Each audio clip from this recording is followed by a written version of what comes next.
Hi, this is Sensei Tony. Welcome to the House of Meditation.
Namo Furugosa, Namo Furugosa, Namo Furugosa.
Let us celebrate the liturgy of the day.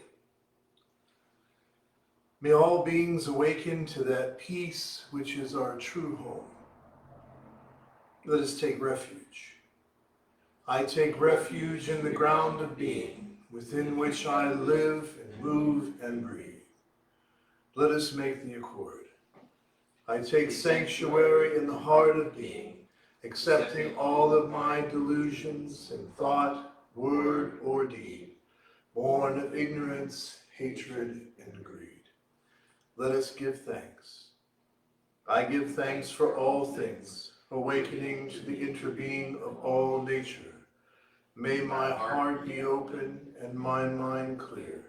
May all be free from suffering and the causes of suffering, and may all come to know that peace which is born of insight and understanding.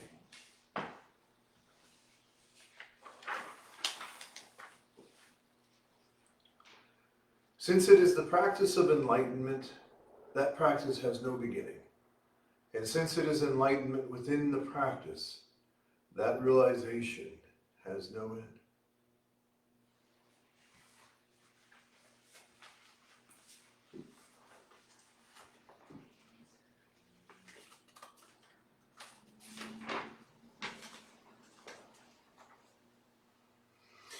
So tonight's reading is, as I often do, is from Fleetwood Mac. This is an earlier incarnation of Fleetwood Mac. Some of you that might be Fleetwood Mac fans know that there was an earlier incarnation with Peter Green. Peter Green was a genius guitar player. B.B. King once said, "Peter Green's the only white guitar player that makes me sweat." He inspired this song, the lyrics of which I'm going to use for the reading, inspired John Paul Jones to create the basic lines of Black Dog and Led Zeppelin. So he was a huge, huge force. Unfortunately, mental illness took him out of the game for a while, and he passed away recently this year. So a little bit in honor of Peter Green. But this song is called "Oh Well, Part 1. And this is just a piece from it. Now when I talked to God, I knew he'd understand. He said, "Stick by me, I'll be your guiding hand. But don't ask me what I think of you. I might not give the answer that you want me to. Oh well."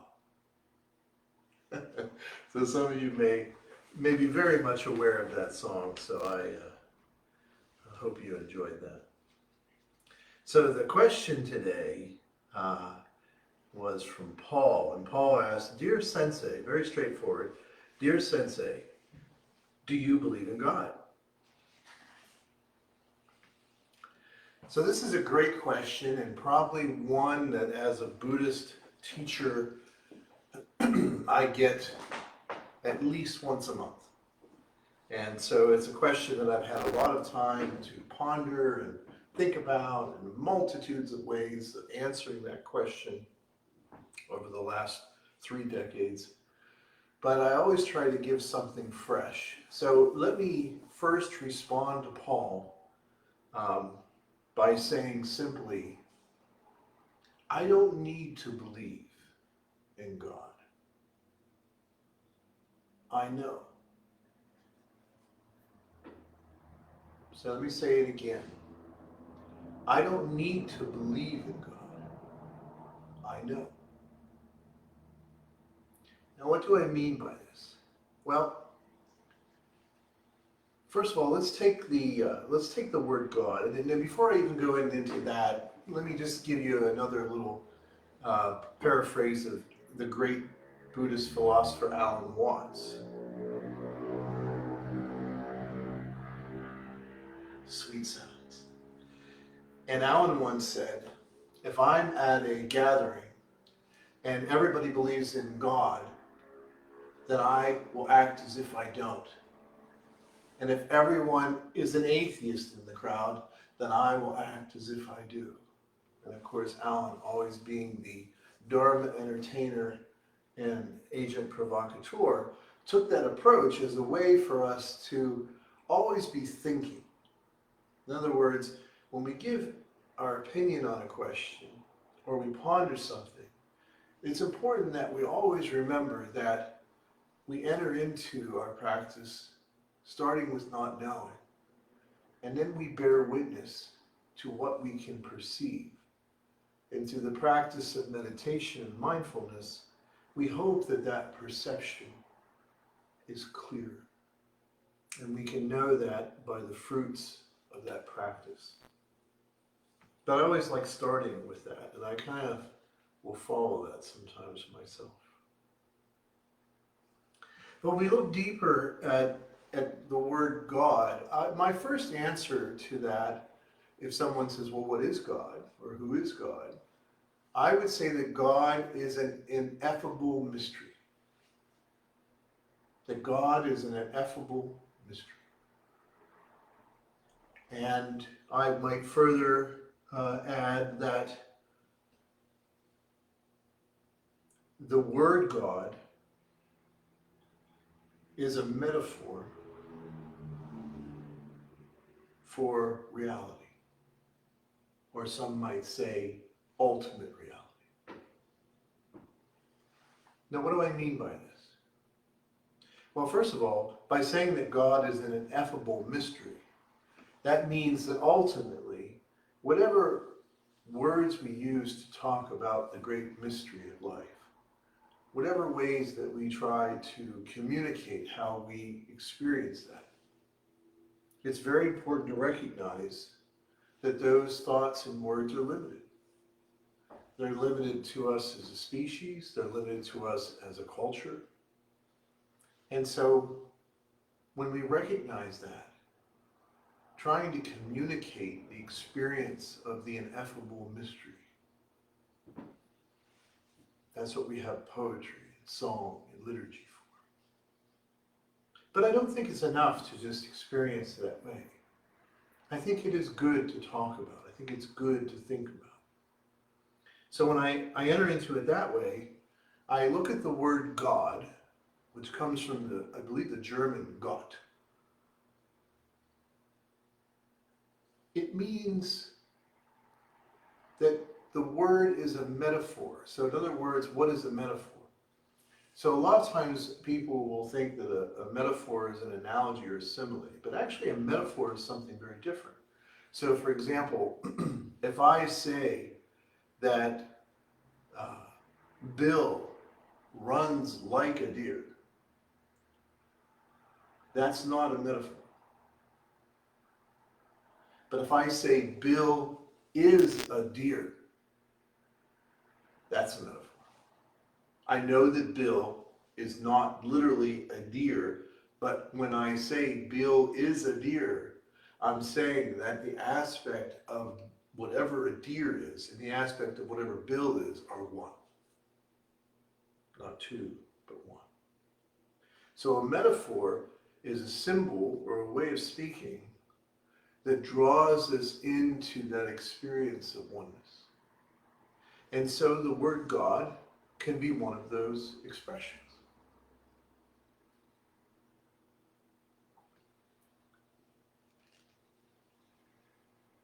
Now, what's the reason why Buddhists often hesitate to use the word God? Well, there's a couple of reasons why. Number one, if you ask anyone what they believe when they say they believe in God, you're going to get different answers. And even if you ask people of a similar theistic faith tradition, you're going to get different answers. One of my friends who's an Episcopal priest says, you get three Episcopalians in a room and ask them what do they believe about God, you're going to get three different answers. So the first reason why Buddhists don't typically use the word God is because of all the baggage attached to it. That people immediately, when you use the word God, have all these presumptions that are coming from their own perspective, which may have nothing to do with what you believe about that word, about that metaphor. But they do. So they kind of come into it sort of already preconditioned. So that's one reason why. The other reason is that many of the ways in which the word God, or plural gods, have been portrayed is not in line with the way that a Buddhist would express the word God. In other words, many of the deities of religion, or the deity of religion, is really sort of like an ego self, a human ego self writ large. In other words, they're not very different from human beings. They have the seemingly same foibles and same passions that any ordinary human being would have. But they're just really big and powerful. And that version of God or gods, Buddhists would also not agree with. Because whatever the metaphor God points to and participates in, it is something that is ineffable. It is something that is beyond human. It is something that is transpersonal. It is ultimate reality.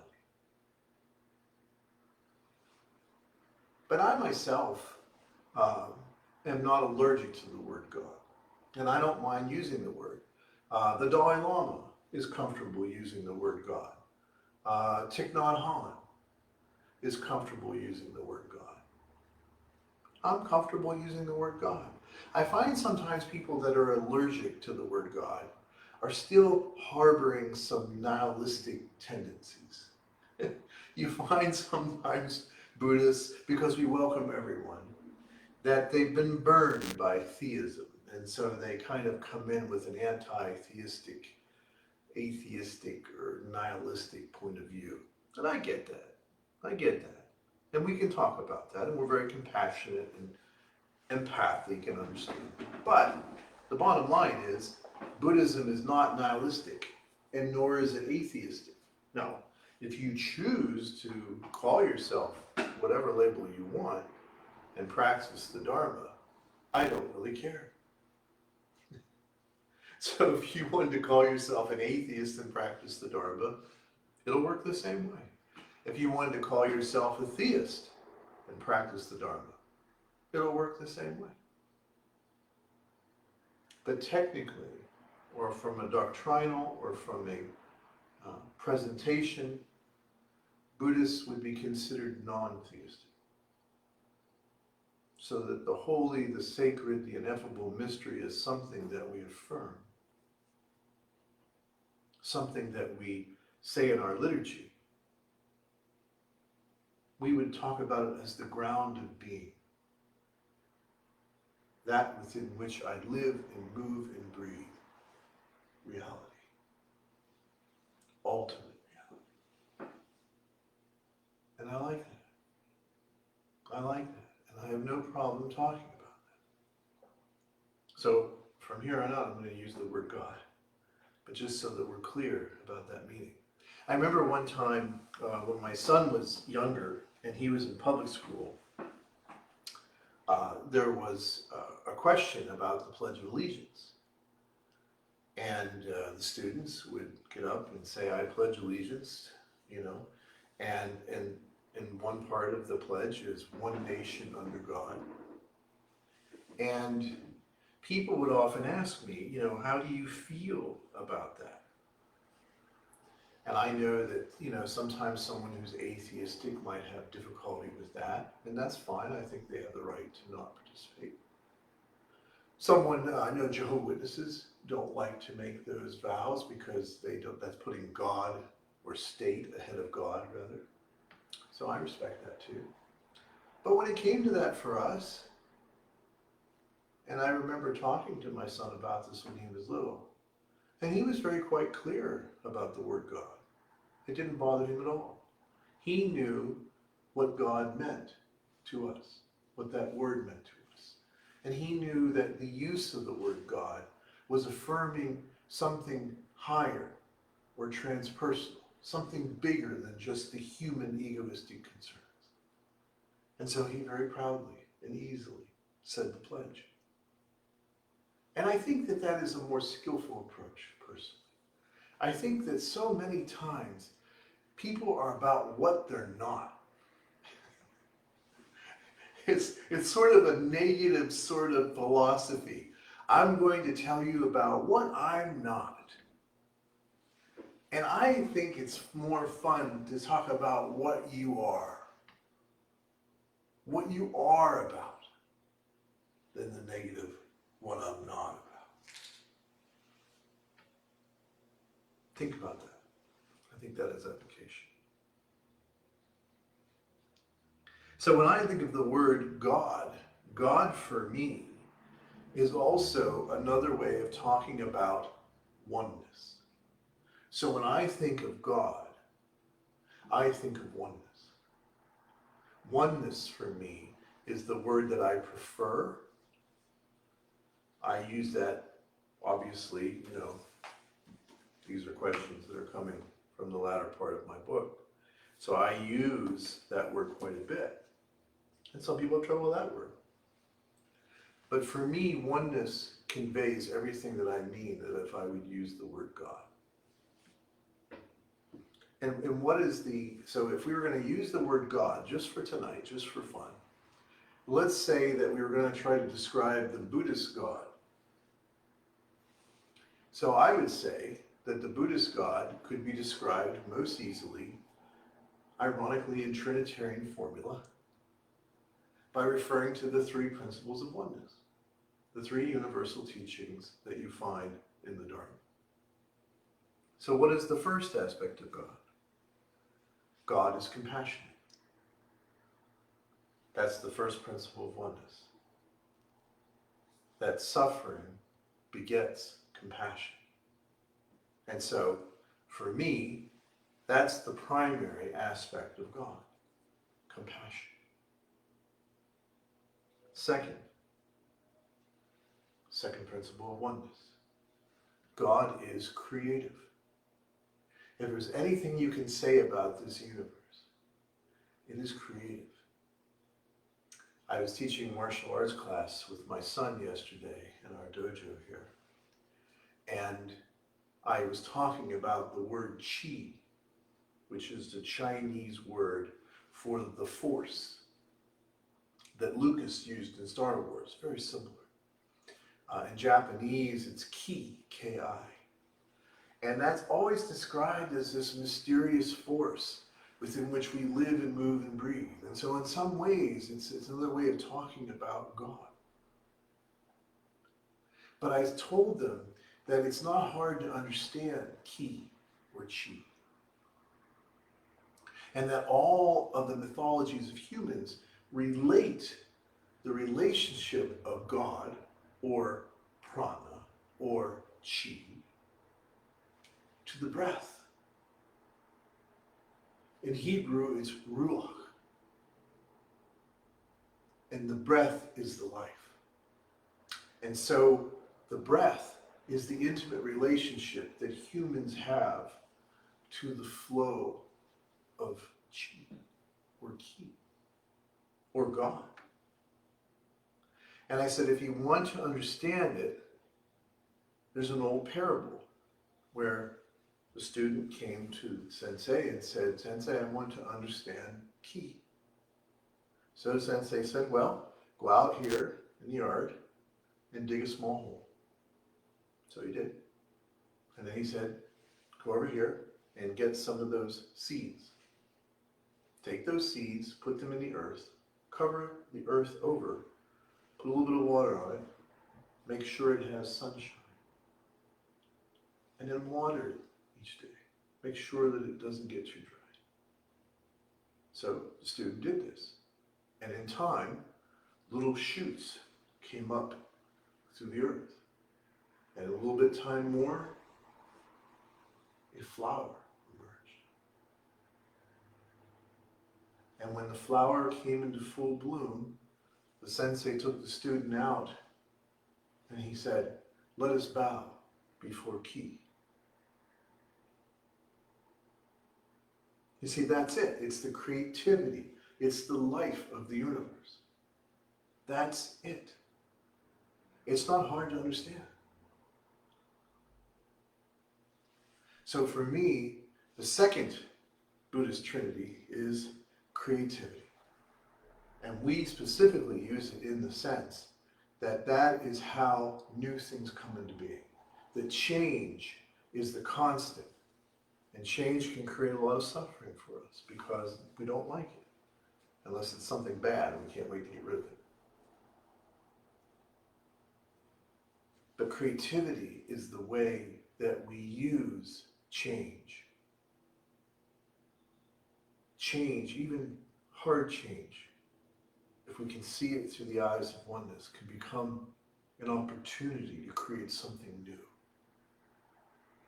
And as I always say, these are the things that you find in the universe. This isn't something unique to humans. Creativity. And what's the third? What's the third aspect of our Holy Trinity of God in Buddhism? It is connection. Connection. The reality of our interdependent being. The reality that we talk about in our liturgy every time we observe the liturgy of the day. It is knowing that we are never separate, we are always one. And that the idea that we were ever separate is a delusion. Delusion which leads to the poisons of hatred and greed. But when we awaken to our inherent oneness from which we can never be separated, and we never were, that was a delusion. Then we begin to live out of that oneness. We begin to live out of God in that sense. And that realization we talk about as the true self. And the experience of the true self is one of compassion and creativity and connection. So in that sense, God is a verb.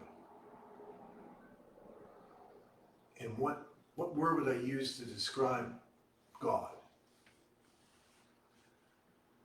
I would use the word love. I would talk about, if I was to use it this way, and I am tonight, I would say that God is love and spirit. And by love, I mean the verb or the action. And by spirit, I mean what gives life a sense of meaning.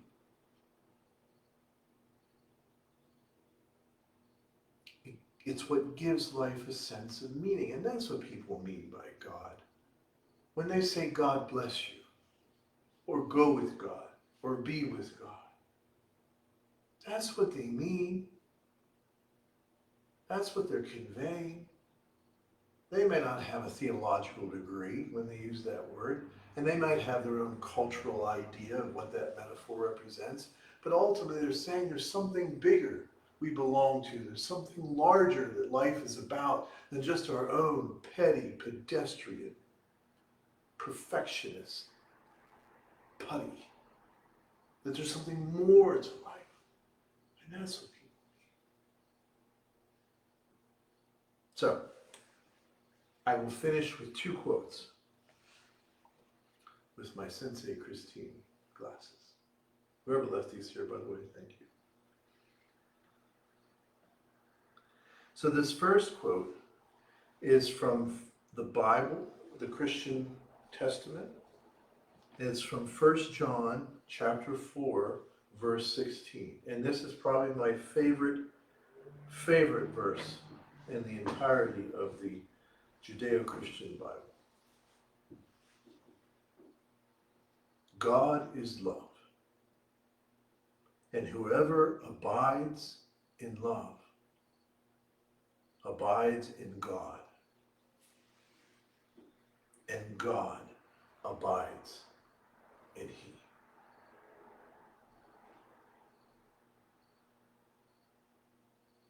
And I bring that together with the words of the Buddha from the sutras.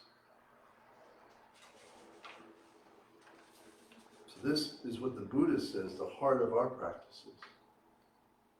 It is in this way that we must train ourselves, by the liberation of the ego self through love. We will develop love, we will practice it, we will make it both a way and a basis, and we will take a stand upon it, store it up, and thoroughly set it going. To me, these two passages from these two traditions beautifully and harmoniously describe the power of oneness.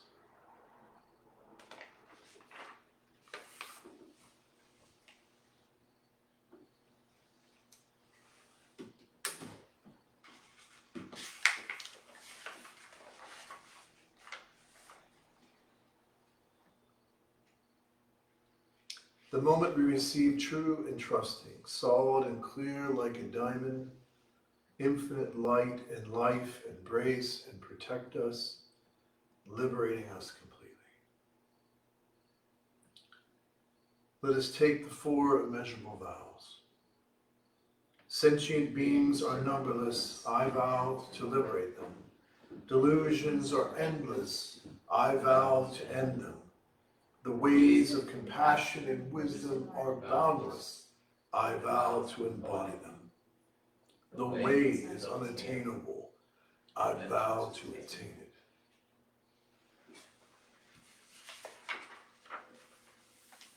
Let us share and take the precepts for the community of the vow of the Bodhisattva. I allow my true self to manifest in all aspects of life. I take complete responsibility for my own life and all of my actions. I affirm my personal being and acknowledge it as a path to awakening and freedom. I embrace all aspects of my personal being, including my shadow, so that they may be transformed. I affirm an attitude of openness to my true self, even in the midst of suffering. We will now make the incense offering, and while we're doing that, we will chant the Nembutsu. And so I would welcome you to make offerings at your own Butsudan or centering spaces. And once we've finished that, then we will silently abide.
knowing that we never practice alone or merely for ourselves.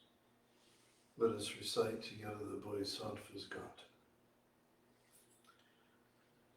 We dedicate this practice to the welfare of all beings throughout space and time. May it always be so. Nam, nam, nam.